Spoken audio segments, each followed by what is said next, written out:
To the Committee on Budget and Fiscal Review, we have two bills before us today. AB. This is our ongoing work around water and drought.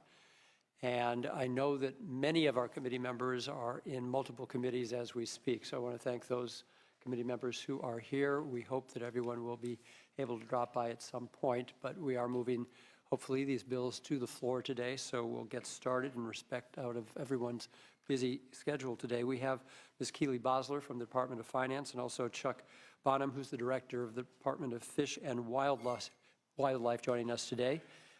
Clearly, there's a package of bills that have been worked on by any number of stakeholders and a handshake agreement between the governor and the Republican and Democratic leaders of both houses. So we want to thank Senator Wolk, among others, for her participation in the negotiating of these bills, and we welcome Ms. Bosler. Thank you, Mr. Chair and members of the committee. Keely Bosler with the Department of Finance, and it's my pleasure to be here today to present to you a pair of bills that are really tailored to address the pressing needs that are being caused by the unprecedented drought that California is currently facing. AB 91 is a budget bill, and AB 92 is a trailer bill accompanying the budget. So just a little bit about the seriousness of the drought that I know all of you are well aware of, but the snowpack is currently at about 1/3 of the normal level for this time of year. I think that was really well illustrated in a series of photos in the Bee yesterday about Yosemite, and it was just really, I think, startling to see the difference over the last 4 years of the snowpack.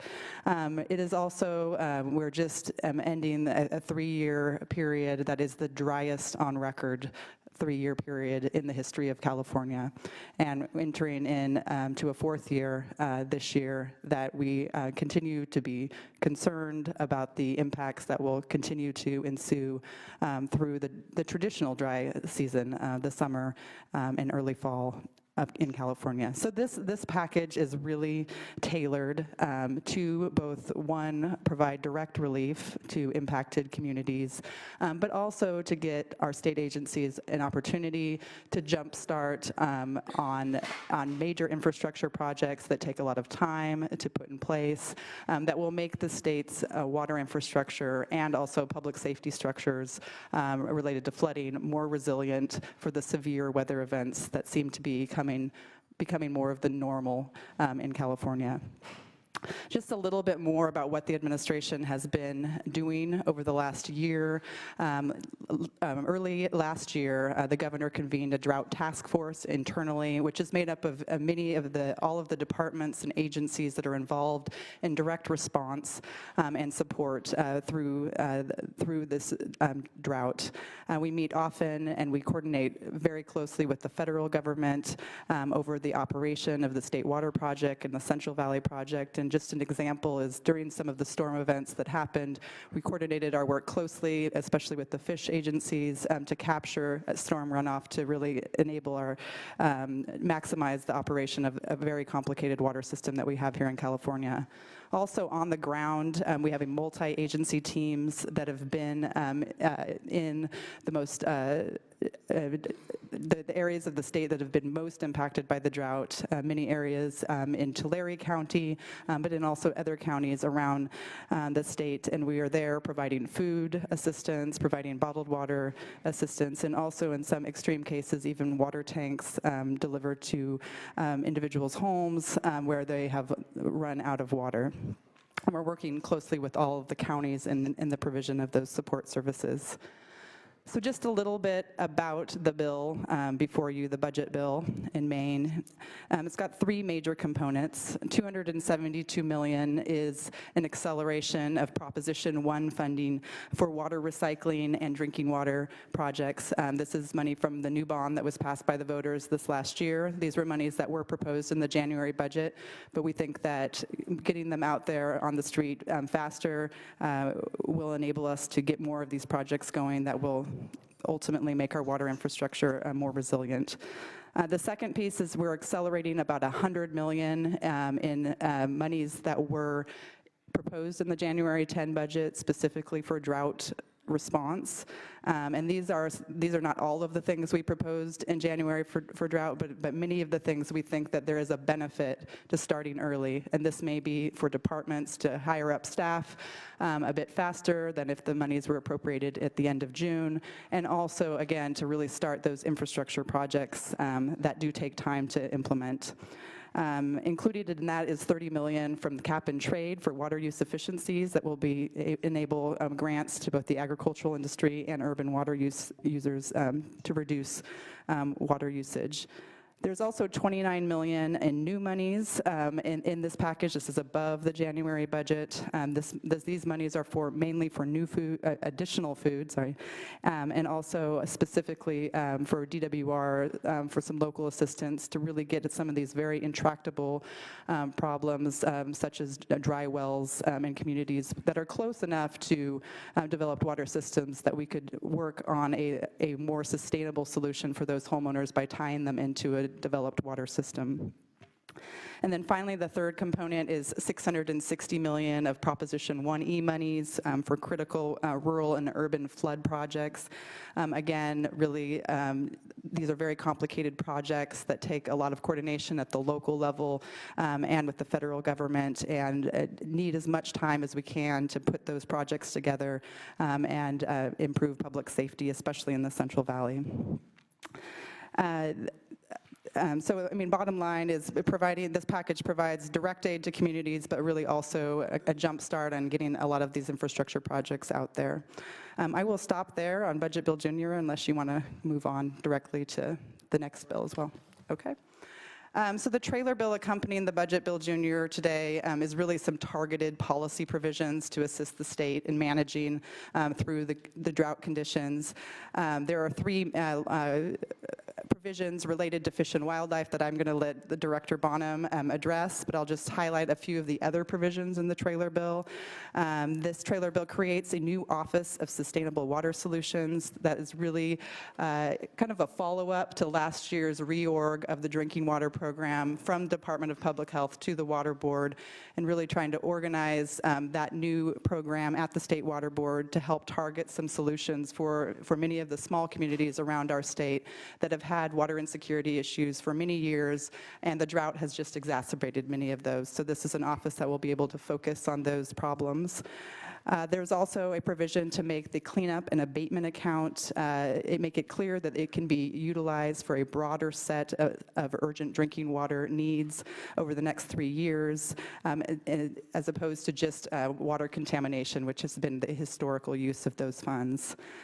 There is also a provision to target $10 million of a new water use efficiency pot in Proposition 1 for a CalConserve loan program that was authorized in statute last year. This will enable the state to provide monies to local water districts to provide low interest loans to homeowners to make water use efficiency upgrades on their homes.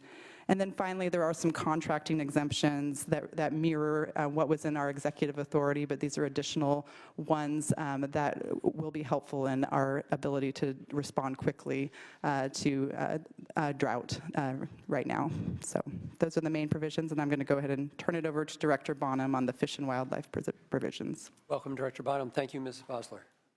Thank you. Chair, members, my name is Chuck Bonham. I'm the Director of the California Department of Fish and Wildlife.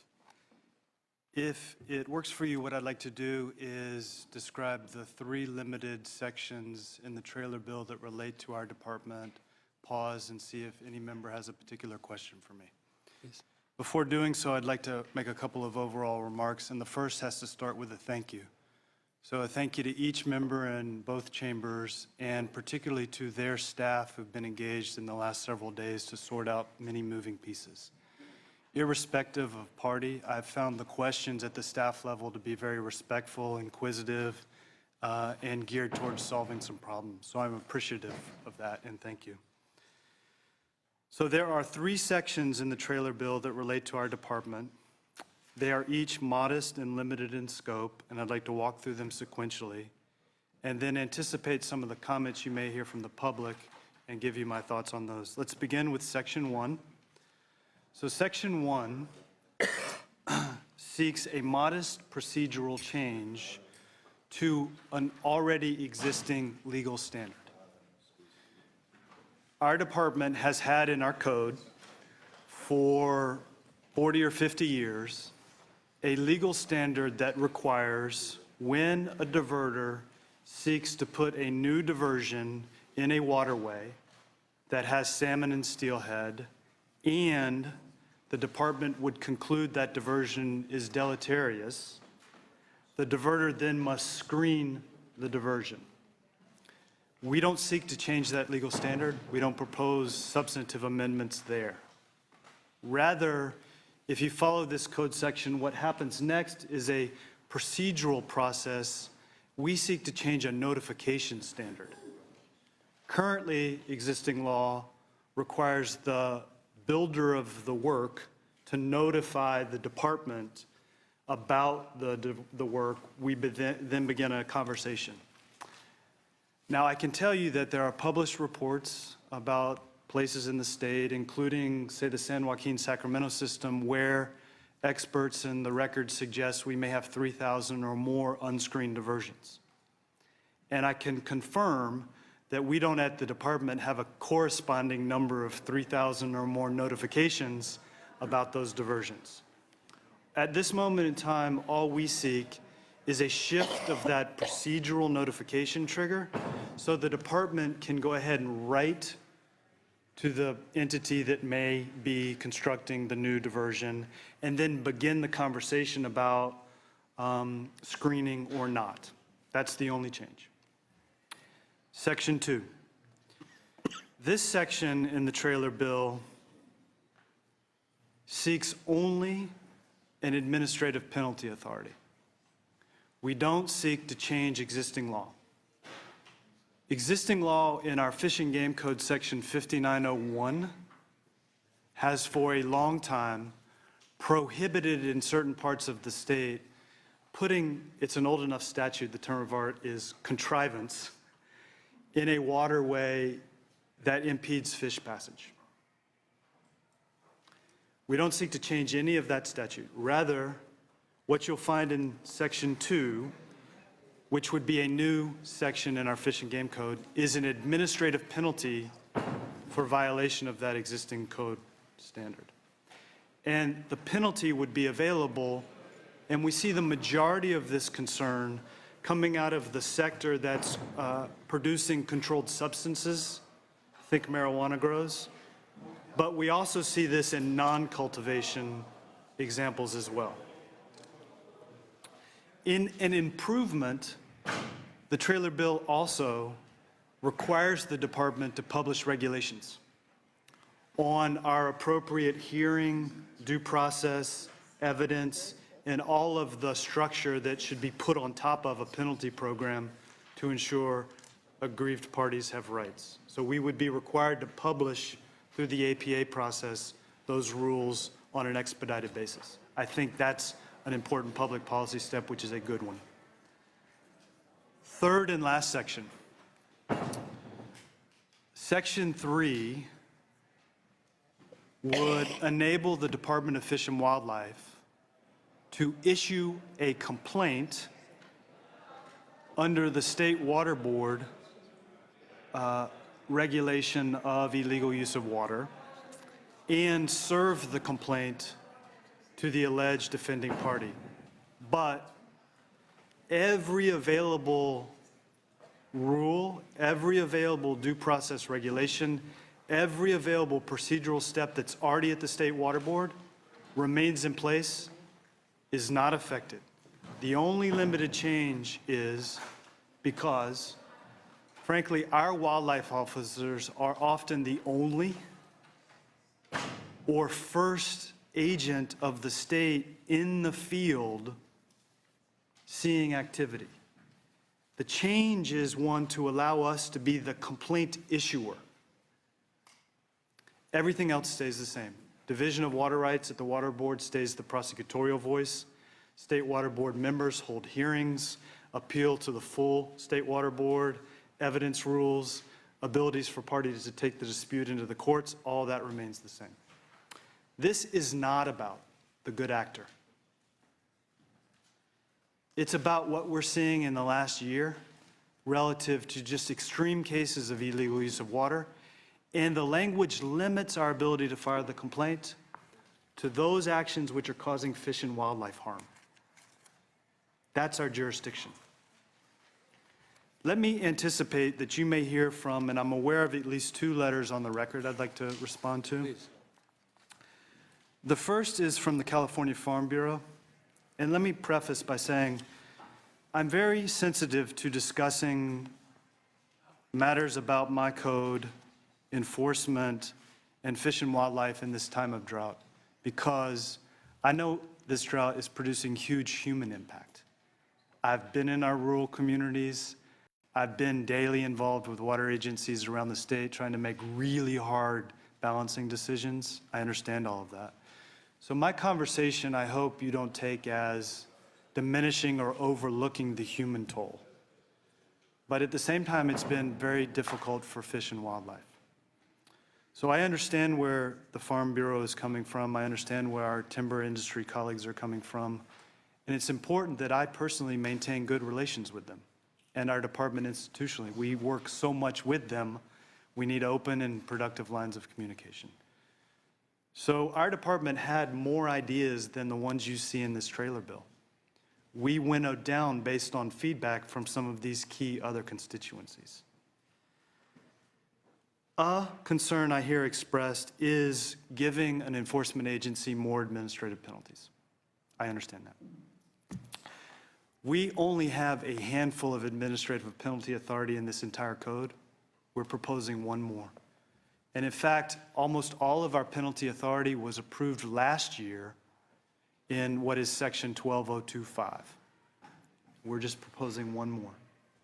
And the other concern I hear relative to penalties is it's a system that creates guilty until proven innocent.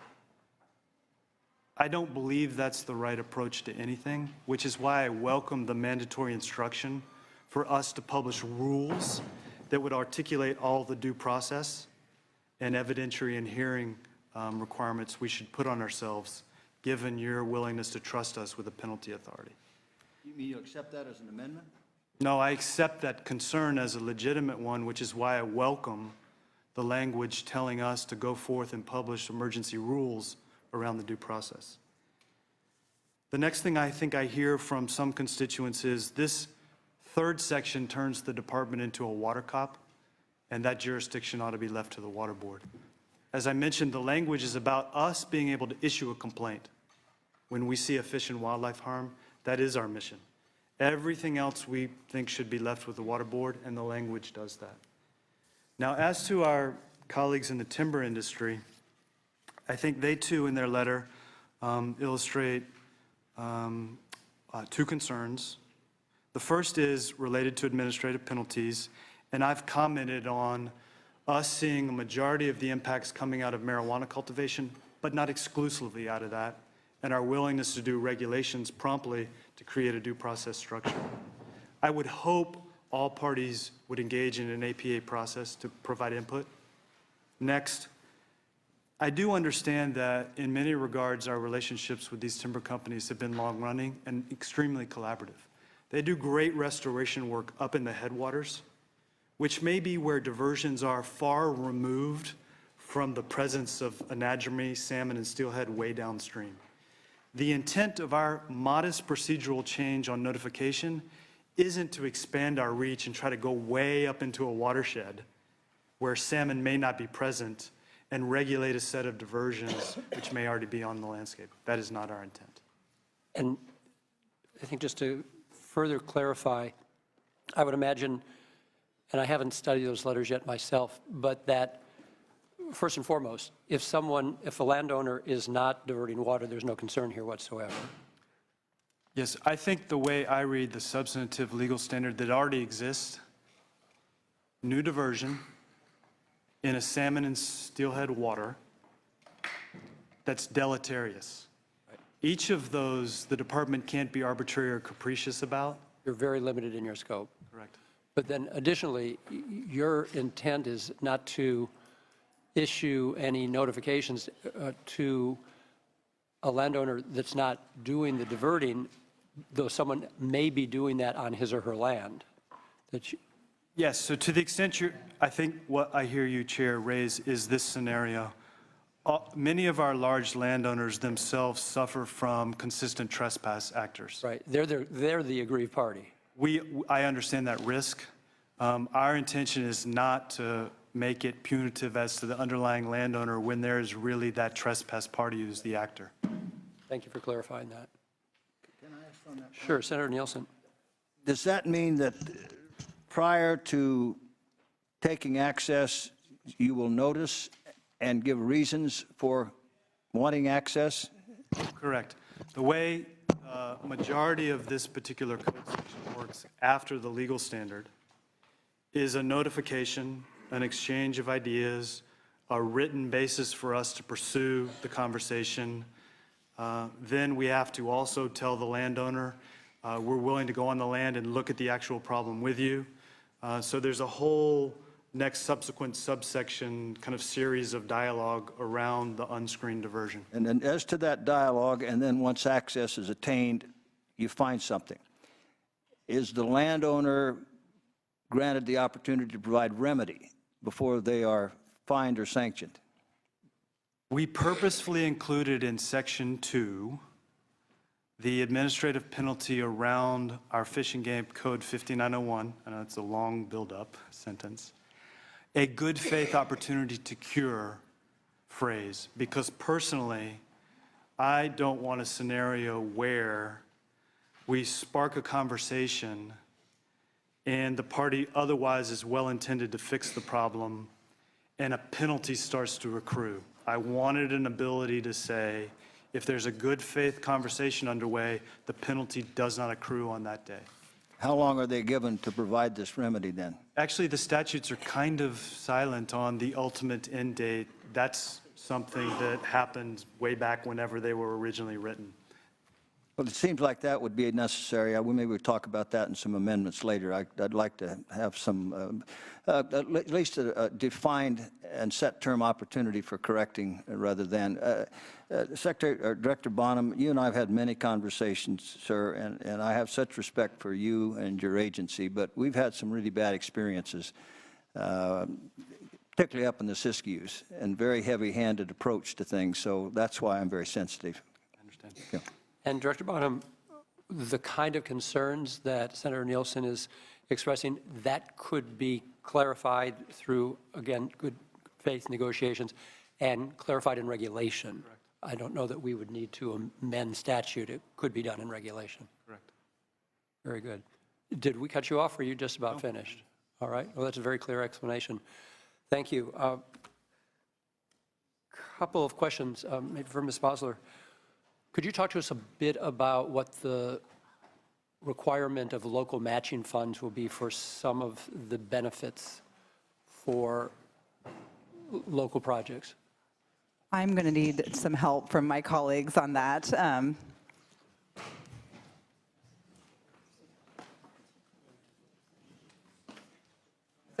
Proposition 1, is that the water recycling and the,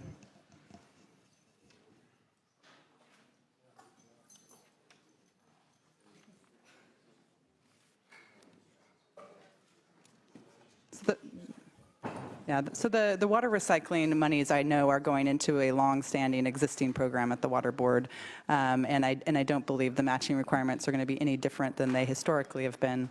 I just don't have that information myself. And I think it needs to be said that what we're doing here today is clearly a first step that, unfortunately, we don't know if we're in the fourth year of a four-year drought or the fourth year of something much more devastating. So there's going to be a lot more to be done. And of course, we've got our own budget process through June 15th Yes. to continue the work. So this is an immediate situation. But I do have. Yeah, this is just a small portion of the Proposition 1 monies that were proposed in January, because we really took a lens of what can we actually start moving now. You know, many of the other pots of money are going through a regulation process that was outlined in the bond, and we didn't see the benefit. But the water recycling is a well-established program that we thought could move quickly, and the Water Board is here to Okay. answer that. Welcome. Thank you. Darren Polhemus, Deputy Director for the Division of Financial Assistance at the Water Board. Sir, And since I've asked you to come up, now I'm going to interrupt you and That's fine. ask if we could please establish our quorum. Okay. Leno. Here. Nielsen. Allen. Anderson. Bell. Block. Hancock. Mitchell. Monning. Morrell. Wynn. Pan. Pabley. Roth. Stone. Wolk. We have a quorum. Great. Thank you, colleagues. I know everyone's got a very busy schedule today. So please proceed. so, could I get the question again? Sorry, I was trying to No, you only get it. shuffle there. My apologies. The question had to do with what the matching fund requirements will be for locals in terms of some of the projects that will be benefited here. For the Prop 1. Okay, so for the Water Board, part of Prop 1, there's 3 main components that are getting local assistance this year. The water recycling is one of the larger components.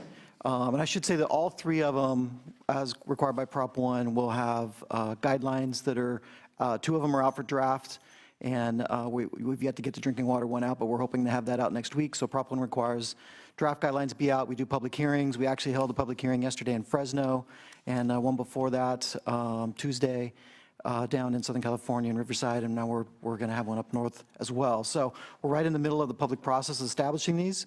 So kind of the short answer is that nothing's set yet. We're still going through the public process. We do have kind of our straw man proposal out associated with the 3 components, seeking public comment on what the match requirements will be.